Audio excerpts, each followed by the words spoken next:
Heat, forever on fire. ಗುಡ್ಡ ಕುಸಿತವಾಗಿ 7 ಜನ ಸಾವನ್ನಪ್ಪಿದಂತ ಆ ಜಾಗಕ್ಕೆ ಇವತ್ತು ಕೇಂದ್ರ ಸಚಿವ ಕುಮಾರಸ್ವಾಮಿ ಭೇಟಿ ಕೊಟ್ಟಿದ್ದಾರೆ. ಅದೇ ವಿಚಾರಕ್ಕೆ ಸಂಬಂಧಪಟ್ಟಂತೆ ಡಿಕೆ ಶಿವಕುಮಾರ್ ಲೇವಡಿ ಮಾಡಿದ್ದಾರೆ. ಕುಮಾರಸ್ವಾಮಿಯ ಶಿರೂರು ಭೇಟಿ ವಿಚಾರಕ್ಕೆ ಕುಮಾರಸ್ವಾಮಿ ಎಲ್ರಿ ಫೀಲ್ಡ್ಗೆ ಇಳಿದಿದ್ದಾರೆ. ಎಲ್ಲಿ ಇಳಿದಿದ್ದಾರೆ? ಸೈನಿಕರನ್ನ ಕರೆತಂದು ಫೀಲ್ಡ್ಗೆ ಇಳಿಬೇಕಿತ್ತು. ಸುಮ್ಮನೆ ಹೋಗಿ ಬಂದು ವಿಸಿಟ್ ಮಾಡೋದಲ್ಲ. ನಾವು ಒಂದೇ ಗಂಟೆಯಲ್ಲಿ ನಮ್ಮ ಮಿನಿಸ್ಟರ್ನ ಕಳಿಸಿದ್ವಿ. ಘಟನೆ ನಡೆದ 1 ಗಂಟೆಯಲ್ಲಿ ನಾವು ಮಿನಿಸ್ಟರ್ನ ಕಳಿಸಿದ್ವಿ. ಕ್ಯಾಬಿನೆಟ್ನಿಂದ ನೇರವಾಗಿ ಅಲ್ಲಿಗೆ ನಮ್ಮ ಮಿನಿಸ್ಟರ್ ಹೋಗಿದ್ರು. ಅಂದರೆ ಮಂಕಾಳ ಸುಬ್ಬ ವೈದ್ಯ ಹೋಗಿದ್ರಲ್ಲ, ಆ ವಿಚಾರ ಹೇಳ್ತಿದ್ದಾರೆ. HDK ಮಿಲಿಟ್ರಿ ತಂದು ಕಾರ್ಯಾಚರಣೆ ಮಾಡಿಸಿದ್ದಾರಾ?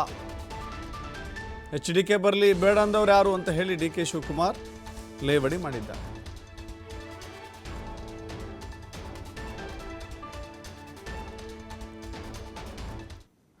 ಯಾವ ಫೀಲ್ಡ್ಗೆ ಇರ್ತಾರೆ?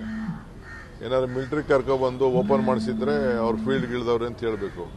ಸುಮ್ಮನೆ ಹೋಗೊಂದು ವಿಸಿಟ್ ಮಾಡಿದ ತಕ್ಷಣ ಆಗೋಯ್ತಾ? ವಿತಿನ್ 24 ಅವರ್ ಎಲ್ಲ ಒಂದೇ ಗಂಟೆಯಲ್ಲಿ ನಮ್ಮ ಕ್ಯಾಬಿನೆಟಿಂದ ನಮ್ಮ ಮಿನಿಸ್ಟರ್ನ ಓಡಿಸಿದೀವಿ ಅಲ್ಲಿಗೆ.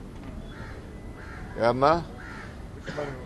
ಮೊಳಕಾಳು ವೈದ್ಯನ, ಕೃಷ್ಣ ಬೈರೇಗೌಡರು ಅವರೆಲ್ಲ ಏನೇನು ಅಟ್ಯಾಕ್ ಮಾಡಬೇಕು ಮಾಡಿದ್ದಾರೆ, ಅಟೆಂಡ್ ಮಾಡಬೇಕು ಮಾಡಿದ್ದಾರೆ, ವಿಡಿಯೋ ಕಾನ್ಫರೆನ್ಸ್ಗಳು ಮಾಡಿದ್ದಾರೆ, DC ಗಳಿಗೆ ಹೇಳಿದ್ದಾರೆ, ಎಲ್ಲ ಅಟೆಂಡ್ ಮಾಡಿದ್ದಾರೆ. ನಮ್ಮ ಸರ್ಕಾರ ಏನು ಮಾಡಬೇಕೋ ಮಾಡ್ತದೆ.